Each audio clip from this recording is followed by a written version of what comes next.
In কুল্লু নাফসিন লাম্মা আলাইহা হাফিজ। সৌরজগতের কথা বলতে বলতে এই মাহফিলেই চলে এলেন আল্লাহ। আসার পর আমাদেরকে বলছে, তোদের প্রত্যেকটি আত্মার পেছনে আমার একদম সূক্ষ্ম দৃষ্টি রয়েছে, আমি নিয়ন্ত্রক রেখেছি এবং তোদেরকে পরিলক্ষণ করছে। যে মাবুদ এত কিছু করতে পারেন, ওই মাবুদকে তোকে পরিলক্ষণ করছে না। জি, এই তারাগুলোর শেষ বিচার কি করেছেন আল্লাহ কোরআনে? সূর্যর শেষ বিচার আল্লাহ কি করেছেন? তারার শেষ বিচার কি করেছেন আল্লাহ? তারা এবং সূর্যের শেষ বিচার আল্লাহ করেছেন, ইযা শামসু কুব্বিরাত ওয়া ইযান নুজুমু কাদারাত ওয়া ইযাল জিবালু সুয়িরাত ইযা সামাউ ফাতারাত।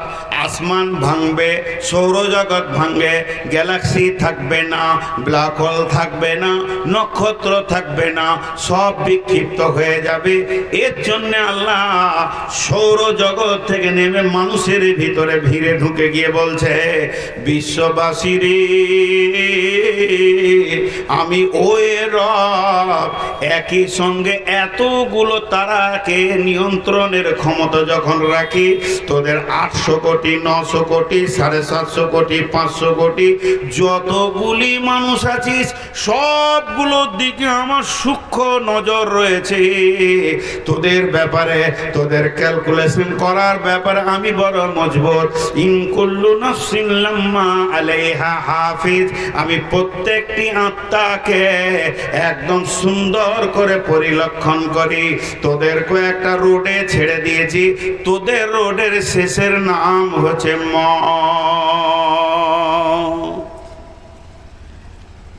আপনারা জালসায় এসছেন, আমি এসেছি 150 কিলোমিটার 200 কিলোমিটার দূরে থেকে, আপনারা এসেছেন 150-200 গজ দূরে থেকে, 1.5-2 কিলোমিটার দূরে থেকে। যে যতটাই রাস্তা হেঁটেছি, আল্লাহ বলছে এটা আমি গতিশীল কক্ষপথে যেমন তারা সূর্য দৌড়ছে ওই রকম রাস্তায় ছেড়ে দিয়েছি।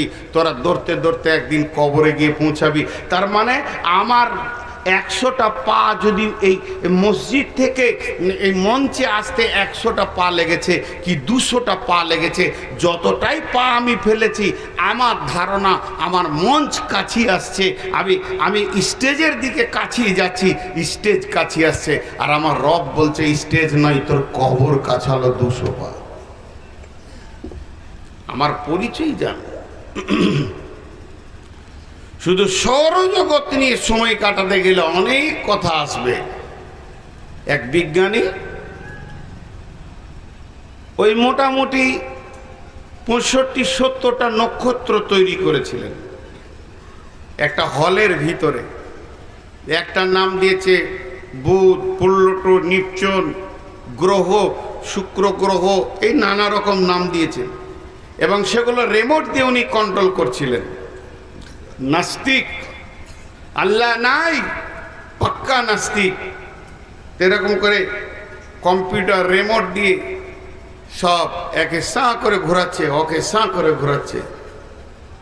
ও বলতে চাইছে আল্লাহ বলে কিছু নাই, আমরাই পারবো। 10 মিনিটও চলেনি, 2টা টক্কর লেগে গেল। যেই লেগে গেল তো বোমের মতো দুম করে ফুটে গেল। যেই ফুটে গেল সঙ্গে সঙ্গে সাজদায় পড়ে গিয়ে বলছে, হে আমার রব, আমি এতদিন নাস্তিক ছিলাম, এখন আমি বলছি আশহাদু আল্লাহ ইলাহা ইল্লাল্লাহু ওয়া আশহাদু আন্না মুহাম্মাদান আবদুহু ওয়া রাসূলুহু। যেদিন থেকে আসমান জমিন সৃষ্টি হয়েছে, এতগুলো গ্রহ নক্ষত্র তারা নিজের কক্ষপথে কেউ 1000 কিলোমিটার গতিতে, কেউ 1500, কেউ 500 কিলোমিটার গতিতে দ্রুত গতিতে ঘুরছে। তারপরে আজও পর্যন্ত একটা নক্ষত্র আর একটাকে টকরাও দেয়নি। হে মাবুদ তুমি কত বড় নিয়ন্ত্রক, এ বিশ্বকে তুমি নিয়ন্ত্রণ করো।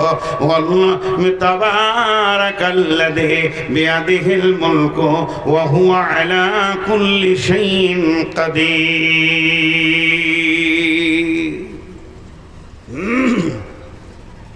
শুধু এইটা? আপনারা বসে আছেন আম বাগান এলাকায়, সমস্ত ফলকে মাথায় নিয়ে আসেন, আমি শুধু আমকে নিয়ে বলছি। গাছ থেকে আম হয়, একটা গাছকে ফাড়েন দিয়ে একটা আম বের করে দেন, ফেড়ে ওকে গোড়া করে দেন দিয়ে একটা আম বের করে দেন, যে এইটুকু হয়েছে আস্তে আস্তে ডগের দিকে যেছে দিয়ে ঝুলবে। নিয়ন্ত্রক আল্লাহ, ঠিক টাইমে ঝুলবে। কিভাবে ঝুলাবেন তিনি জানেন। দিয়ে আল্লাহ তাবারাক ওয়া তাআলা বলছেন, ইন কুল্লু নাফসিন লাম্মা আলাইহা হাফিজ ফালইয়ানজুরিল ইনসানু মিম্মা খুলিক। দেখতে বলছেন আল্লাহ এটা। ফালইয়ানজুরিল ইনসানু মিম্মা খুলিক খুলিকা মিন মাইন দাফিক ইয়াখরুজু মিন বাইনিস সুলবি ওয়াত তারাইব। অনেক কথা চলে আসছে। তো আল্লাহর পরিচয় আমাদের কাছে নাই, তিনি কত বড় শক্তিমান। নবীজি বলছেন, ওয়াল্লাহু সামিউল বাসীর, ওই আল্লাহ দেখনেওয়ালা, ওই আল্লাহ শুননেওয়ালা, ওই আল্লাহ দেখনেওয়ালা, ওই আল্লাহ শুননেওয়ালা। তিনি কেমন দেখতে পান, কত বড় দেখতে পান, কত সূক্ষ্ম শুনতে পান। আল্লাহর নবী বলছেন, আঁধার রাত্রি কালো পাথরের ওপরে কালো পিপুলিকা, তিনটে আঁধার। এক নম্বর হচ্ছে রাত্রিটা আঁধার, দুই নম্বর হচ্ছে পিপুলিকাটাও কালো, তিন নম্বর যে পাথরের ওপরে পিপুলিকাটা চলছে সেটাও কালো। আঁধার রাত্রির ভিতরে কালো পাথরের ওপরে যদি কোনো কালো পিপুলিকা হাঁটে, সে যে হাঁটছে আল্লাহ তার পায়ের শব্দটাও শুনতে পান, এবং আল্লাহ তাকে দেখা তো দূরের কথা, তার পায়ের পাঁচগুলো পর্যন্ত আমার রব দেখতে পান। তিনি হলেন এত সূক্ষ্মদর্শী। ইন্নাল্লাহ আলিমুম বিজাতিস সুদূর। এখন আমার দিল কি বলছে আপনারা জানেন না, কিন্তু আমার রব জানে আমার দিলের ভিতরে কোন কোন কথাগুলো ঘুরছে। তিনি এমন একজন আল্লাহ, তিনি আমার দিলের খবর রাখেন। তিনি এমন একজন রব। আমি নূর মাহবুব মনে মনে সংকল্পনা করছি, অমুককে অপমান করব, অমুককে ধ্বংস করব, অমুকের বিরুদ্ধে লড়াই করব, এখনো জবান দিয়ে বলিনি, কিন্তু আমার রব সব দেখছেন এবং সব বুঝতে পারছেন। তিনি দিলের খবর পর্যন্ত জানেন। ইন্নাল্লাহ আলিমুম বিজাতিস সুদূর। জি, ইন্নাল্লাহ আলিমুম বিজাতিস সুদূর। মুসলমান কোনোদিন নিজেকে একা মনে করবে না। দুইজন থাকবে তো তিনজন আল্লাহকে নিয়ে, একজন থাকবে তো সে নিজেকে আল্লাহকে নিয়ে দুইজন। কিন্তু আজকে আমাদের সঙ্গে আল্লাহ আছে কি না সন্দেহ। এটা বারবার বলছি। যদি আল্লাহর ভয় থাকতো তাহলে মেয়েরা অবাধ বেড়াতো না। যদি আল্লাহর ভয় থাকতো তাহলে আমরা বিড়ি গাঁজা মদ পান করতাম না, সুদ খেতাম না। যদি আল্লাহর ভয় থাকতো এই মেলাতে আমরা ঘোরাফেরা করতাম না।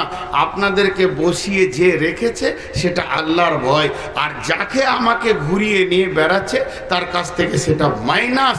বিধায় আল্লাহর ভয় হচ্ছে সব থেকে বড় নিয়ামত, আল্লাহর পরিচয়।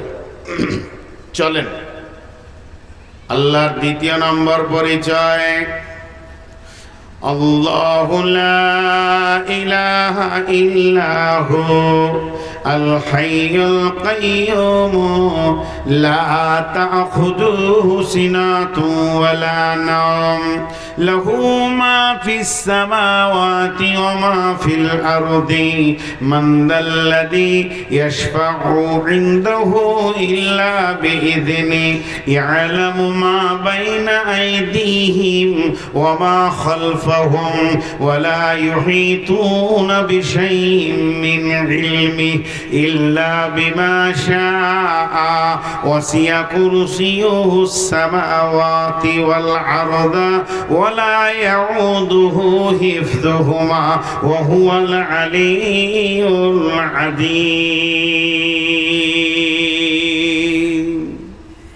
9টা কথা আছে আয়াতুল কুরসির ভিতরে এবং 19খানা সাবজেক্ট আছে আয়াতুল কুরসির ভিতরে। 9টা কথা আছে যে আয়াতুল কুরসি এই আয়াতটার নাম হচ্ছে সিংহাসন। কুরসি মানে চেয়ার। আল্লাহর কুরসি, আল্লাহর আরশ, কুরসি চেয়ার সম্পর্কে, ক্ষমতা সম্পর্কে এখানে আল্লাহ কথা বলেছেন। কত গভীর কথা বলেছেন আল্লাহ। আজকে আমরা এগুলো হেলাই ফেলাই উড়িয়ে দিচ্ছি। আয়াতুল কুরসি আমাদের কেন জানা আছে? আয়াতুল কুরসিটা পড়ে বুকে মারতে হবে, এইটাই শিখেছি। জি, পড়া যায়, এটাকে আমি নেগেট করছি না। আয়াতুল কুরসি পরে ফুঁক দেন, আপনার অনেক শেফা আছে। অন্তত আপনাকে জিন ভূত খবিসে কষ্ট দেবে না। ইসমে আজম খুঁজে পেয়েছেন? জি, কথায় কথায় শুনে এসছি ইসমে আজম, ইসমে আজম আছে। আরে ইসমে আজম কিছুই লই, বিসমিল্লাহির রহমানির রহিম, এটাই ইসমে আজম। ইসমে আজম মেলাই আছে, একটা দুটা লাই। ইসিম মানে নাম, আজম মানে আশ্চর্য বড় বৃহত্তর নাম। বিসমিল্লাহটা কেমন ইসমে আজম? সব কাজই ওকে দরকার, সব কাজই ওকে দরকার। তো আল্লাহ তাবারক ওয়া তাআলা বলছেন, আল্লাহু লা ইলাহা ইল্লাহু। সারা বিশ্বের জিন আর মানুষ, ফেরেশতা বাদ দিয়ে যত মাখলুক দেখছেন, এরা আল্লাহর জিকির করে। এমন কি শুধু জীব নয়, জড় বস্তু স্ট্যান্ডটাও এ আল্লাহর জিকির করে। আল্লাহ তাবারক ওয়া তাআলা বলছেন, ইউসাব্বিহু লিল্লাহি মা ফিস সামাওয়াতি ওয়া মা ফিল আরদি। আসমানে এবং জমিনে তথা তার ভিতরে যত কিছু আছে সব আমার তাসবিহ বয়ান করে।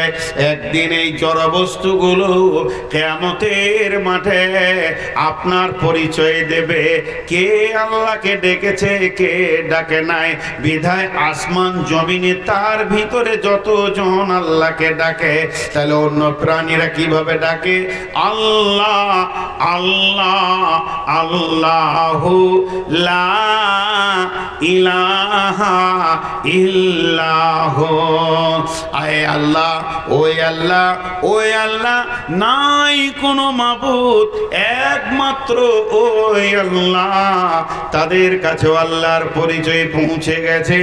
নিকৃষ্ট মানের প্রাণী কুত্তাও পর্যন্ত আল্লাহর জিকির করে। হায়াতুল হাইওয়ান বইয়ে লিখেছে, পৃথিবীর বুকে সব থেকে বেশি জিকির কে করে না? কুত্তাতে করে। তার জীব যেন সব সময় আল্লাহর প্রশংসায় নিয়োজিত থাকে।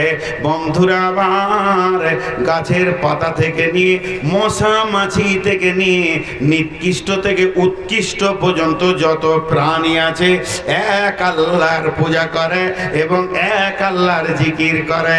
তাই ওই আল্লাহ আমাদেরকে তার সিংহাসন এবং ক্ষমতা বলতে গিয়ে বলছেন, আল্লাহ লা ইলাহা, ওই আল্লাহ এক, নাই কোনো তার সঙ্গে আর নাই অন্য কোনো ইলাহ, একমাত্র তিনি ইল্লাহ। আল্লাহু লা ইলাহা ইল্লাহু, সেই আল্লাহ কেমন? ওই আল্লাহ কি করেন? লা হাইয়ুল কাইয়্যুম, তিনি সদা সজাগ এবং সদা জীবিত। মত সবারই আছে, কিন্তু আমার রবের মত নাই। এমনকি পৃথিবী ধ্বংস হবে, আমার রব ধ্বংস হবেন না। কুল্লু মান আলাইহা ফান ওয়া ইয়াবকা ওয়াজহু রাব্বিকা যুল জালালি ওয়াল ইকরাম। তিনি আমাদের রব, তিনি কোনদিন ধ্বংস হবে না, সদা তিনি জীবিত। এরপরে বলছেন লা তাখুযুহু সিনাতুন ওয়ালা নাওম, আল্লাহকে কোনদিন ঘুম এবং তন্দ্রা স্পর্শ করে না।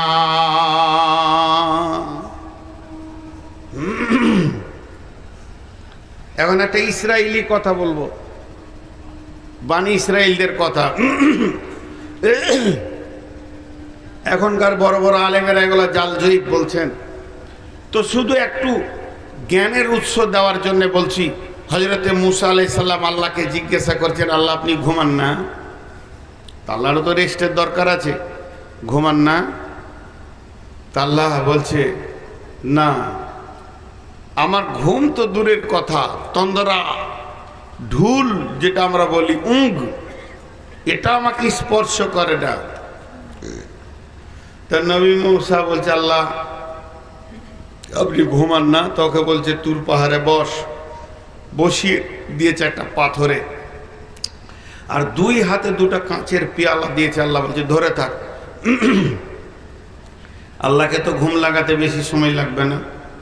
তো হযরতে মুসা পেয়ালা দুটো ধরে এমনি করে একবার, খালি একবার একটা তন্দ্রায় এসেছে আর ঢুল হয়ে গেছে, আর গিলাস দুটো পরে ধারাস করে ভেঙে গেল।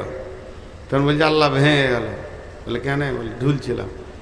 তুই যদি সামান্য দুটো পেয়ালা ঠিক স্থির না রাখতে পারিস, ঘুমের কারণে অচৈতন্য অবস্থায় দুটি ভাঙা গেল।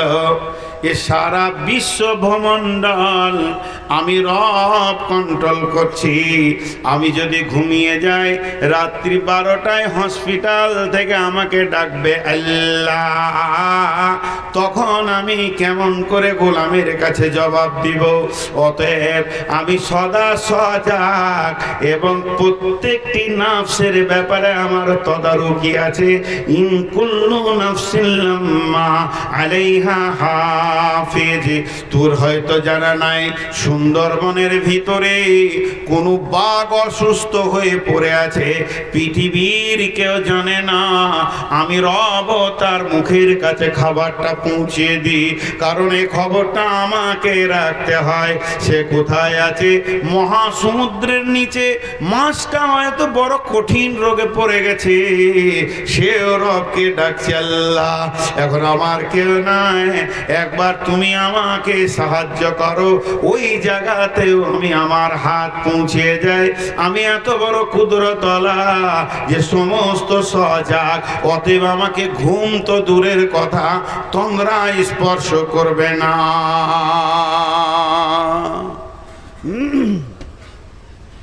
আমাদের গ্রামের নাম পুবার,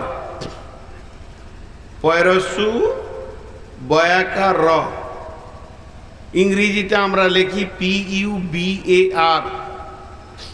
আমাদের পোস্ট অফিসের নাম পান্ডুক, PONDOCK, পান্ডুক। তাহলে আমাদের পোস্ট অফিসের নাম পান্ডুক। আমার বাড়ি থেকে আমার পোস্ট অফিস 1 কিলোমিটার, কম হবে তা বেশি হবে না। পুবার গ্রামটা ফুললি মুসলিম, ওই 10-20টা ঘর নন মুসলিম আছে। পান্ডুক গ্রামটা ফুললি নন মুসলিম, 10-20টা ঘর মুসলিম আছে, যেটা পুবারের অ্যাটাচ। তো ওখানে একটা বিরাট মূর্তির পূজা হয়। সে মই দিয়ে চড়ে তার কালার টালার সব করতে হয়। আমি তখন ইসলামপুরের ছাত্র, অনেক আগেকার কথা বলছি, কিন্তু আগুন লেগে গেছিল হঠাৎ কোনো কারণে। তো এমনি নন মুসলিম ভাইয়েরা একটু ভীতু, সে ভয়ানক আগুন 160টা ঘর পুড়েছিল। চিন্তা করেন, ছোট বড় মিলে 160টা ঘর একটা দিক জ্বালিয়ে দিয়েছিলেন আল্লাহ। কিভাবে লেগেছিল, কে লাগিয়েছিল আল্লাহ জানে। হতেই পারে প্রচন্ড রোদ খরা। তো পুবারের ছেলেরা যুবকেরা গিয়ে সমস্ত মুসলিম ছেলেরা কেউ বালতি কেউ চট ভিজিয়ে যে যা পারছে নিয়ে দৌড়ছে, বাঁচাতে হবে, জাতিকে মারতে দিলে হবে না। মানুষ তো সব ছেলে মেয়ে নিয়ে তারা কাঁদছে। আগুনটা নিয়ন্ত্রণে এলো, তারপরে ফায়ার ব্রিগেড থেকে লোক এলো, সমস্ত নিয়ন্ত্রণ হলো। যা হলো হলো। 2 দিন 3 দিন পর ওদের পুরোহিতকে ধরা হয়েছে যে এটা কেন হলো, এটা কিভাবে হয়েছে। উনি বলছেন এই যে মূর্তি আছে মা কালী, এ গেছিল স্নান করতে কোন নদীর ধারে, সেখানে আরেক দেবতার সঙ্গে দেখা হয়ে যায়, গল্প করতে করতে সময় চলে গেছে, নাহলে উনি এখানে থাকলে আগুনটা লাগতো না।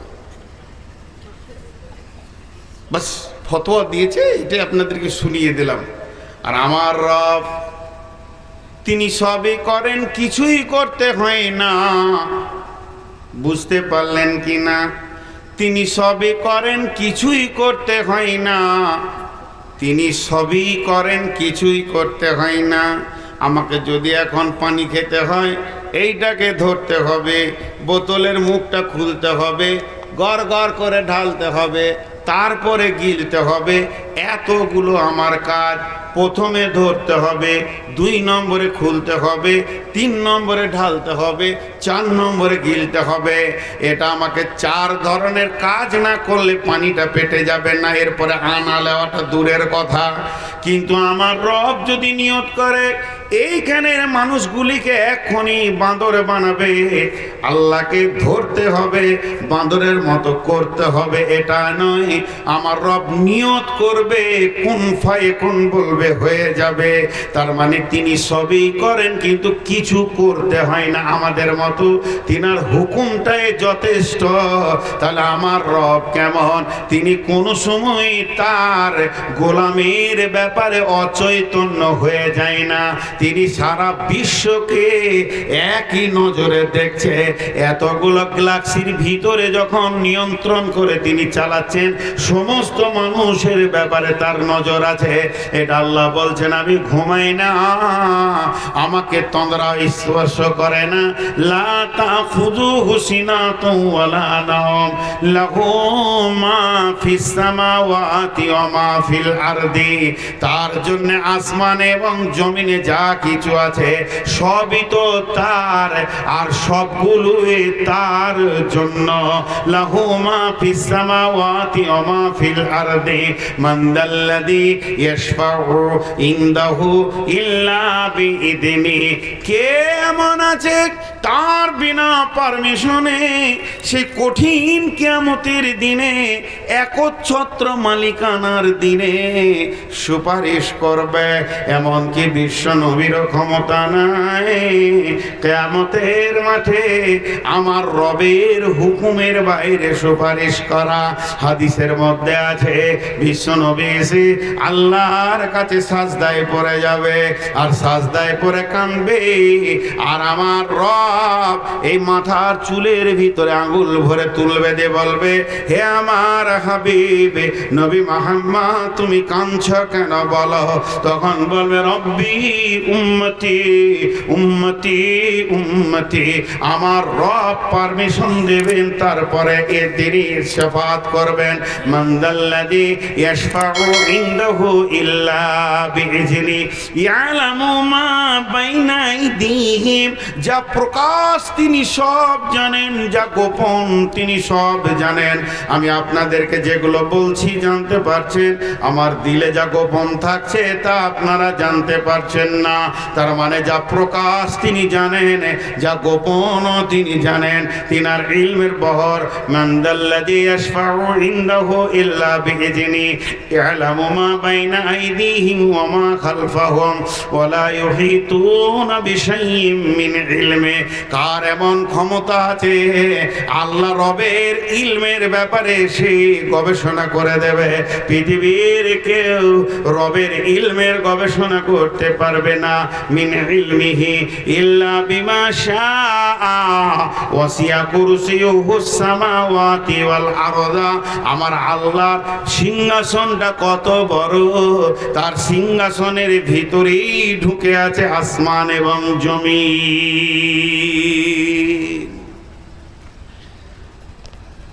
ভাইয়া স্টেজ খালি হচ্ছে, এক দুই করে যেছে, আর আপনার এই কয়েকটা মানুষ আছে। ঠিক 12:30তেই ছাড়বো ইনশাআল্লাহ। আপনারা আর একটু ধৈর্য ধরেন। এবার আল্লাহর কিছু সেফতের ওপরে কথা বলবো, খালি আয়াতুল কুরসিটা ছেড়ে দিয়ে। দেখেন আমাদের কাছে আল্লাহর আসল পরিচয়টাই নাই। আল্লাহ কে এটা জানি না। জি, আমাকে একজন হাজি সাহেব একটা প্রশ্ন করেছিলেন যে সারা বিশ্বে মুসলমানদের উপরে এত অত্যাচার চলছে, তা আল্লাহ এখন কি করছে? কথাটা খুব ঠিকই বলছে বেচারা, কিন্তু তার উত্তর আমি দিয়েছিলাম। শুধু তর্জমাটা আর খানিকটা আছে।